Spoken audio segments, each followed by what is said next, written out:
Good evening, my name is Garrett and welcome to The Last Call. Tonight's final drink is from Proof and Wood. This is Deadwood Presents Tumblin Dice Straight Bourbon Whiskey, coming in at a 55.7% ABV, at least 7-year age statement. So, for full disclosure, I did reach out to Proof and Wood for a review sample. They were kind enough to send this over for us to take a look at and to review. So, just keeping that transparency open. So, Proof and Wood does a lot of sourcing from MGP, which, as always, there's nothing wrong with MGP whiskey. They make good stuff.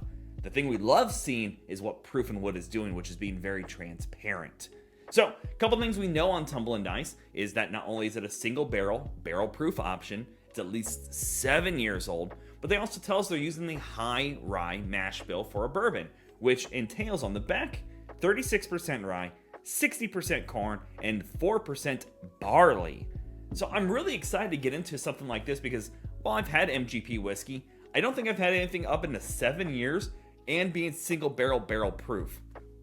So let's go ahead and get into things. As always, we're going to be trying it 2 different ways. First way, neat, no ice, no water. Second way, we'll add just a drop of water, see if anything changes up. And as always, make sure you like the video, subscribe to the channel, all that kind of good stuff. If you're interested in some other Proof and Wood options, links to some of my reviews for them will be up above and down below, so you can enjoy those after this one. Gonna get past the wax here. There we go. I love wax on top of bottles. It just has such a cool look. But boy, oh boy, you better be ready to peel it off. And this is a gold-topped one, really cool looking.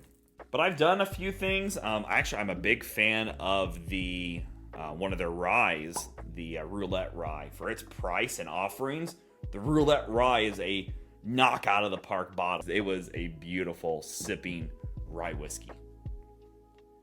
Good Lord, look how dark that is in the glass. That is beautiful. It's a little thick there. Look at get that good spin going on.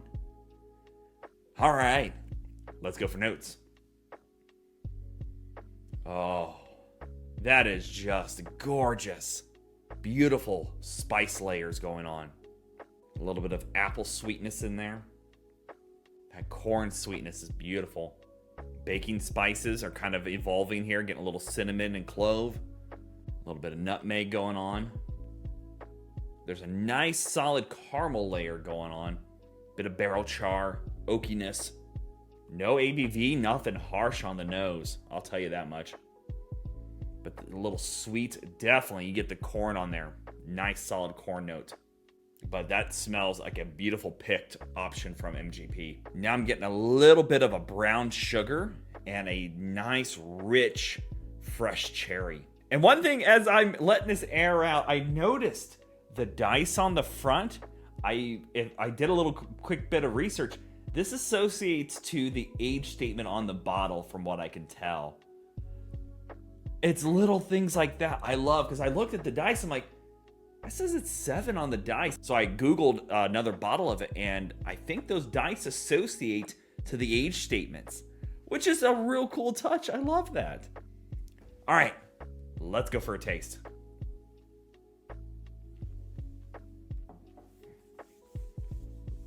Ooh. Oh, that is so beautifully done. A little bit of that dilly rye showing up, but beautiful brown sugars and oak. A little charriness going on in there too. And again, it's got a good warmth to it, but no ABV, nothing harsh, no off notes. Coats the palate really well. The sweet of the corn and the grain is coming out beautifully.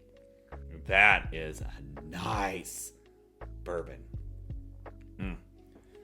I love the bit of spice going on in here as well. It's a little sweet, but you get that nice cinnamon note. Unlike a lot of other MGP ryes, it's not so much that dilliness. You do get a little bit of it in there, but it's definitely more rice spice.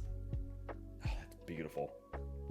The warmth from that cask strength. Like, if you wanted a high proof daily drinker, you'd be in trouble with this bottle. The sweet factor, the oakiness, the bit of charriness play really well with that sweet rye note and the corn with it as well. You get a bit of that cherry note on there too. That brown sugar is kind of leading the pack as well. That's just beautiful. That is pretty. I could just keep sipping on it. And this is my first whiskey of the day. And, well, day, it's at night. But the funny thing is, like, most of the time, like, when you take your first sip of something barrel proof, barrel strength, you just gotta acclimate to it. But even then, this is one of the easiest sipping barrel proof options I think I've ever tasted. Wow, that is so good. All right, let's add a little drop of water, see what changes up here. I don't know. I really don't. I'm hoping that we just get some more sweetness factors brought out. That can happen. We add that little drop of water just for the sake of science. Lets us compare to the neat version, see if we pull out any unique notes, or sometimes it helps us find notes in the neat version as well. All right, let's go for notes on the water version. Ooh, I think that just went sweeter. The rye spice in the water version is jumping out a bit more. It goes a little more heavy on the ABV, which is not unexpected, but it's not offensive. Get that nice apple and the charriness too.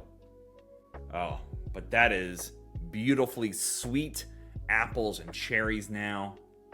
I love the layer of the char. This one just has, the layers are very similar, but now comparing it back to the neat version, they are very similar, but this one just feels a little more cohesive in its notes, where this one's bouncing around a little bit. It's got a little more energy going on, but still very pretty, and that sweet factor from the rye is jumping up a bit more. All right, let's go for a taste. That drink's really nice too. It's got that little bit of cherry, the little bit of spices going on in there. Beautiful layers of the ochre showing up still. Goes a little more in the corn for taste as well. If you're a big fan of the corn that you can find in bourbons, this will definitely be right up your alley. It's got a nice solid layer of a sweet note of corn in there. Bit of rye in there as well for the sweetness factor. Not getting that dilly rye like I was getting over here, but you are getting a little bit more muted, specific notes of rye in there. Still got a little bit of the sweet apple and almost going a little tart of green apple, just a little bit. The big thing you're missing out here, however, is that beautiful palate. It doesn't coat as well, which, since we added that drop of water, breaks up those oils a lot of times, which no argument against this for losing that. That tends to happen. The moment that hits your palate, it's hard not to smile. It's beautiful, rich, and oaky, and cherries, and apples, and spices. That is gorgeous. As always, it doesn't matter what you drink or how you drink it, as long as you enjoy it. Try both ways. If this is a little too brash for you, jump down to here. But your characteristic flavors of a great bourbon whiskey, it's right there.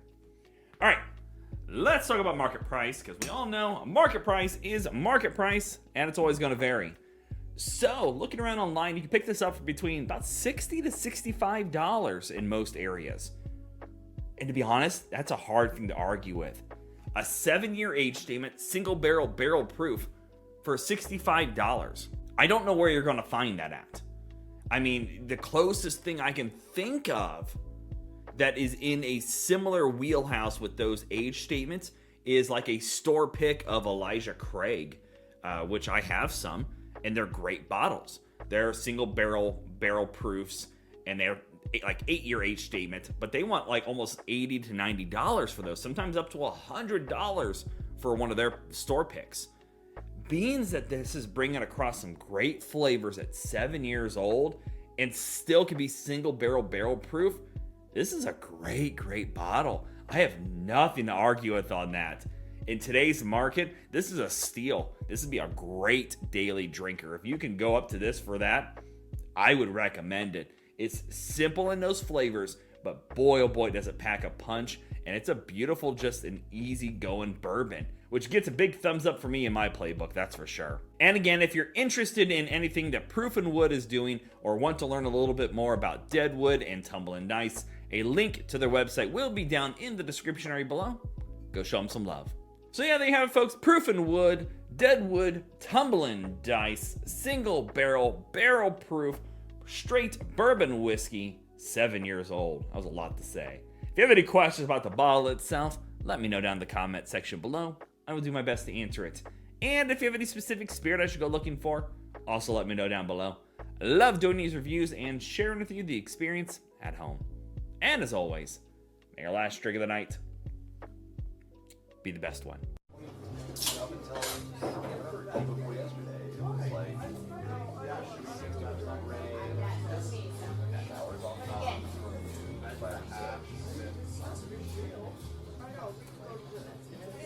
You know, I really like it. It might